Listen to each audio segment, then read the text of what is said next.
Hi, I'm Troy Anderson. I'm here with my collaborator Ben Kolaitis.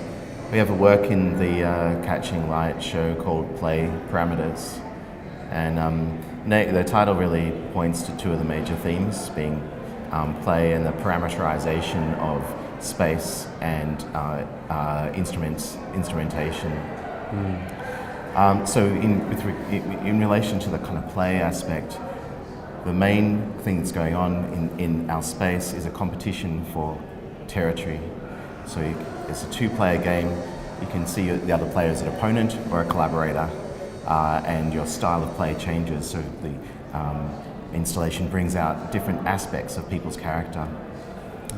When you come into the space, you'll see a kind of a fence, which is the instrument, handmade instrument, which acts as a game controller. So you kind of literally play this musical instrument that is also a game controller to navigate a world that's situated within the space. And that world is, the appearance of it is inspired by aerial photographs of farms and land. So you kind of, from up high, you'll see different zones and different places as it's been kind of cut up and marked. Territory has been marked by the owners of that land. And that's what our game is about, kind of playful engagement with that theme. Leading on from that too, this work is very much about our collaboration as artists, and both of us work in very different fields. Troy is very much more engaged in game design, processing and software design as well, whereas for my work, I'm a lot more hands-on. I tend to work with material objects, and I explore the materiality of sound quite a lot in my work.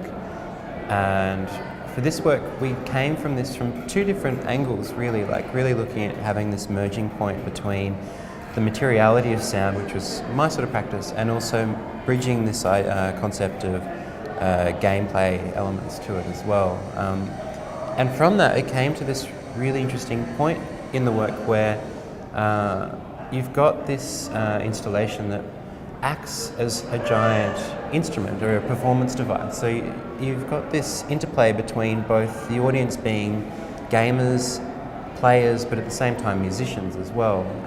And they're engaged in that work through that process.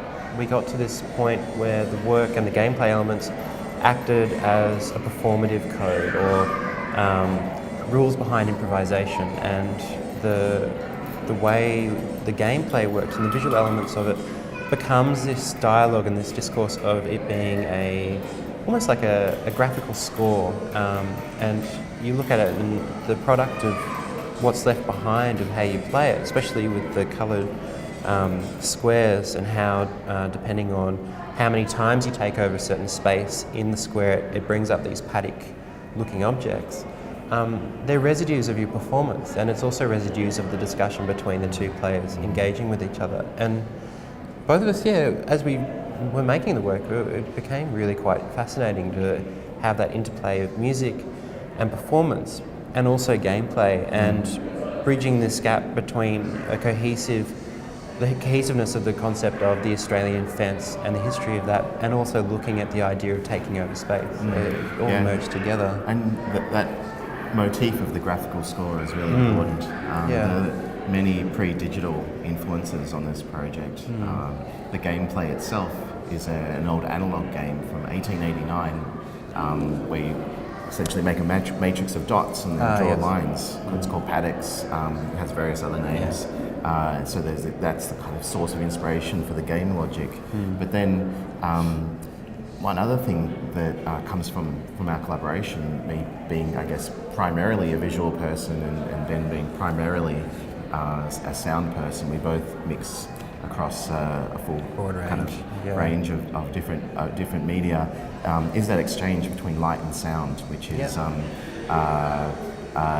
of influenced again by pre-digital technologies. We looked at the light space modulator, the colour light organs. So this goes right back to centuries ago. People made this connection between coloured light and sound, which links to notions of or the experience of synesthesia, that is kind of crossing of the senses. And this is something that's really interesting for myself, because a lot of the work that I do with language and iconography is trying to take people back to kind of pre-cognitive states, before language, before concrete symbols, and so perhaps the kinds of experiences you might have as a young child that are still there in your memory when you're forming ways of understanding the world. And that kind of, those synesthetic connections are there from a very young age, and so kind of reactivating those systems in people takes them to another place, takes them to another type of experience. And there's been centuries of experimentation with this, and we've seen recently in the last decade or so a lot more, I guess, a